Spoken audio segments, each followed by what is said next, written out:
నమస్తే అండి. లాపానికి స్వాగతం.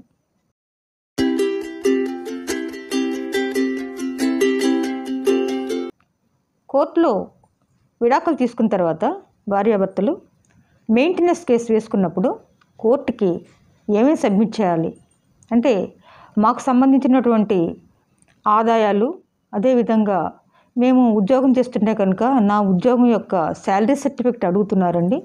అదేవిధంగా మాకు సంబంధించినటువంటి ఆస్తులు ఏమన్నా ఉంటే వాటికి సంబంధించిన వివరాలన్నీ కూడా అడుగుతున్నారు. అదేవిధంగా ఐటీ రిటర్న్స్ కూడా ఇమ్మంటున్నారు. ఇవన్నీ కోర్టులో సబ్మిట్ చేయాలా? ఇవన్నీ సబ్మిట్ చేస్తేనే కానీ మెయింటెనెన్స్ గ్రాంట్ అవుదా? ఇవన్నీ కోర్టుకి సబ్మిట్ చేయడం వల్ల మాకేమైనా ఇబ్బందులు వస్తాయా? చాలామంది క్లయింట్లు రీసెంట్గా మెయింటెనెన్స్ కేసుల్లో ఇలా అడుగుతున్నారు. అసలు ఇవన్నీ కోర్టుకి ఎందుకు సబ్మిట్ చేయాలి? మెయింటెనెన్స్ గ్రాంట్ చేయడానికి ఇవన్నీ కోర్టుకి నిజంగా అవసరమా? ఈ వివరాలను చెప్పడానికి నేను మీకు ఈ వీడియో చేస్తున్నాను. ఇప్పుడు చూడండి, సిఆర్పిసి అంటే ఓల్డ్ యాక్ట్ సిఆర్పిసి అంటే క్రిమినల్ ప్రొసీజర్ కోడ్ సెక్షన్ 125 ప్రకారము భార్యాభర్తలు విడాకులు తీసుకున్న తర్వాత భార్య మెయింటెనెన్స్ కోసం కోర్టులో పిటిషన్ వేసుకునేది.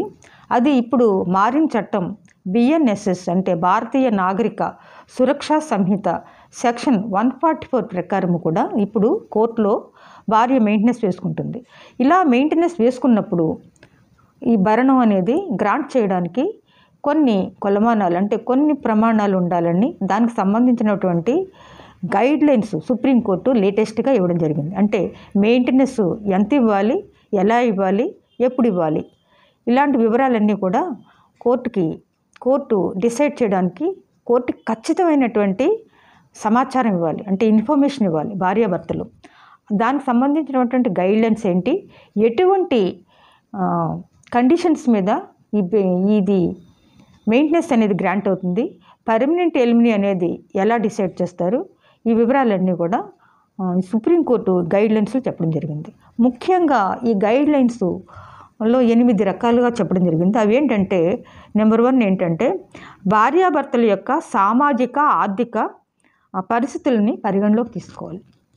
చూడండి, భార్యాభర్తల యొక్క సామాజిక ఆర్థిక పరిస్థితులు అంటే ఏంటంటే, వాళ్ళు ఆర్థికంగా స్థిరంగా ఉన్నారా, నిజంగా భరణం ఈ భార్యకు అవసరమా, అవసరమైతే ఆ భార్య కన్నా భర్త కన్నా భార్య ఆర్థికంగా ఎవరు ఎక్కువగా, అలాగే సమాజంలో వాళ్ళ యొక్క స్థితిగతులు ఏంటి, ఇవన్నీ కూడా పరిగణలోకి తీసుకోవాలి. అలాగే నెంబర్ 2 ఏంటంటే ముఖ్యంగా ఫండమెంటల్ నీడ్స్ అంటే ప్రాథమిక అవసరాలు, ఇవి చాలా ఇంపార్టెంట్. ఎందుకంటే ముఖ్యంగా మెయింటెనెన్స్ అనేది ఎలా ఇవ్వాలంటే, భార్య తనను తాను పోషించుకోలేని స్థితిలో ఉండి నిజంగా ఆమె పిల్లలకి అవసరాలు అంటే ఫండమెంటల్ నీడ్స్ అంటే కనీస అవసరాలు కూడా తీరకుండా ఉంటే కనుక వాళ్ళకి ఖచ్చితంగా మెయింటెనెన్స్ గ్రాంట్ చేయాలి. అలాంటి నీడ్స్ ఏమున్నాయి వాళ్ళకి, ఈ ఫండమెంటల్ నీడ్స్ ఏమున్నాయి, వాళ్ళ ప్రాథమిక అవసరాలకు సంబంధించి, ఆ పిల్లలు ఉంటే వాళ్ళ యొక్క ఎడ్యుకేషన్కి సంబంధించి ఇవన్నీ కూడా దృష్టిలో పెట్టుకుని మెయింటెనెన్స్ అనేది గ్రాంట్ చేయాలి. అలాగే నెంబర్ 3 ఏంటంటే ఇరుపక్షాల యొక్క విద్యార్హతలు, ఉద్యోగాలు. ఇప్పుడు చాలామంది చూడండి, స్త్రీలు భర్తతో పాటు సమానంగా చదువుకుంటున్నారు, అలాగే భర్తతో పాటు సమానంగా జాబ్ చేస్తున్నారు. చాలామంది ఇప్పుడు లేటెస్ట్గా సాఫ్ట్వేర్ ఇంజనీర్లు కూడా చాలామంది ఇద్దరు ఉద్యోగాలు చేసుకుంటున్నారు.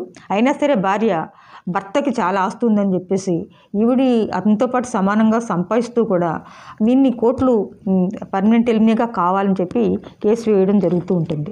ఇలాంటి సందర్భాల్లో వాళ్ళ యొక్క ఉద్యోగ అర్హతలు ఏంటి, వాళ్ళు ఎక్కడెక్కడ జాబ్ చేస్తున్నారు, వాళ్ళ శాలరీ పర్టికులర్స్ ఏంటి, ఇవన్నీ కూడా కోర్టుకి సబ్మిట్ చేయాలన్నమాట.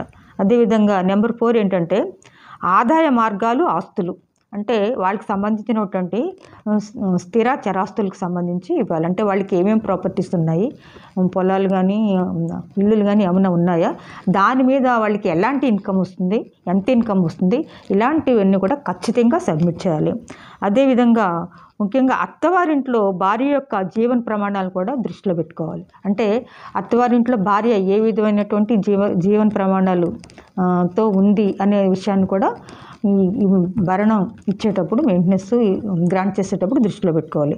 అదేవిధంగా ముఖ్యంగా ఇప్పుడు చెప్పే పాయింట్ అంటే చాలా ఇంపార్టెంట్ పాయింట్ ఏంటంటే, కుటుంబ పోషణ కోసం భార్య ఉద్యోగం వదిలివేస్తే అలాంటి స్త్రీకి ఎంత మెయింటెనెన్స్ ఇవ్వాలి, ఎలా మెయింటెనెన్స్ ఇవ్వాలి, ఇది చాలా ఇంపార్టెంట్ అయిన పాయింట్. అంటే చూడండి, కొన్ని సందర్భాల్లో ఈ పెళ్ళికి ముందే భార్యతోని ఒప్పందం చేసుకుంటారు. అంటే భర్త నాకు ఉద్యోగం చేసినటువంటి భార్య వద్దు, నాకు ఇంట్లో ఉండి నా పిల్లల యొక్క మంచి చెడ్డలు చూసుకోవడం, నా ఫ్యామిలీని చూసుకోవడం, నా తల్లిదండ్రులను చూసుకోవడం, ఇలాంటి అన్ని నేను ఉద్యోగం చేస్తున్నాను కాబట్టి అంత నీడ్ లేదు, మీరు ఉద్యోగం చేయాల్సినటువంటి అవసరం లేదు, మీరు ఇల్లు చూసుకుంటే చాలు అని చెప్పి కండిషన్స్ మీద కొంతమంది భర్తలు చెప్పడం వల్ల ఆ భార్య ఒప్పుకొని ఆవిడికి అప్పటి వరకు చేస్తున్నటువంటి ఉద్యోగం కనుక మానేసి ఆవిడ వివాహం చేసుకుంటే కనుక ఆ తర్వాత వివాహానంతరం ఇవన్నీ కూడా చేస్తూ కూడా ఆవిడ ఏ విధమైనటువంటి ఉద్యోగానికి వెళ్ళకుండా కుటుంబ వెల్ఫేర్ కోసమే అన్నీ ఆలోచించేస్తుంటే కనుక అవన్నీ కూడా దృష్టిలో పెట్టుకోవాలి. ముఖ్యంగా ఇలాగా మెయింటెనెన్స్ చేసుకున్నప్పుడు ఆవిడ కోల్పోయినటువంటి ఉద్యోగం, దానికి సంబంధించినటువంటి ఇన్కమ్, ఇవన్నీ కూడా దృష్టిలో పెట్టుకొని ఈ మెయింటెనెన్స్ అనేది గ్రాంట్ చేయడం జరుగుతుంది.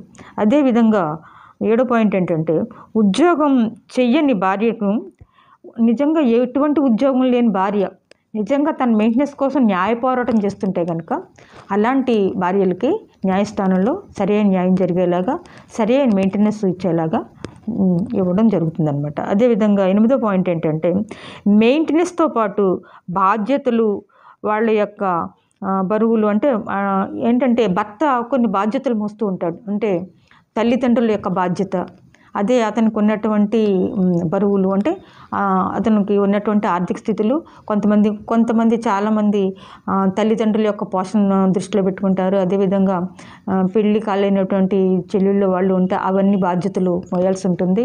అదేవిధంగా ఇవన్నీ కూడా అతనికి ఎడిషనల్ బర్డెన్స్ కింద ఉంటాయన్నమాట. అలాంటి భర్తల యొక్క బాధ్యతల్ని, వాళ్ళ యొక్క ఇవన్నీ కూడా దృష్టిలో పెట్టుకొని మెయింటెనెన్స్ కొన్ని సందర్భాల్లో గ్రాంట్ చేయడం జరుగుతుంది. ఈ 8 మార్గదర్శకాలని, అంటే ఈ గైడ్లైన్స్ని సుప్రీంకోర్టు లేటెస్ట్గా ఫాలో అవుతూ, ఇవన్నీ కూడా ఫాలో అవుతూ దిగువ కోర్టులో ఈ మెయింటెనెన్స్ కేసుల్లో అవకతవకలు జరగకుండా, అంటే లేటెస్ట్గా చూడండి, ఇప్పుడు చాలా వరకు జరుగుతున్నాయి. కర్ణాటక హైకోర్టులో ఒక మహిళ మంత్లీ మెయింటెనెన్స్ లక్షల్లో అడగడం జరిగింది ఆవిడ.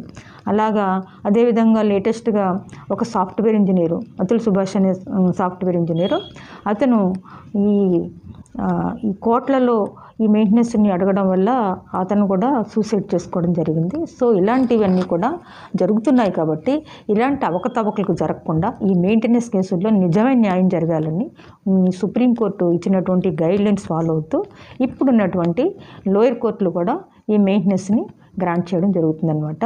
సో మీ అందరికీ అవగాహన కోసం వీడియో చేశాను. మరో మంచి వీడియోతో మీ ముందుకు వస్తాను. నమస్తే.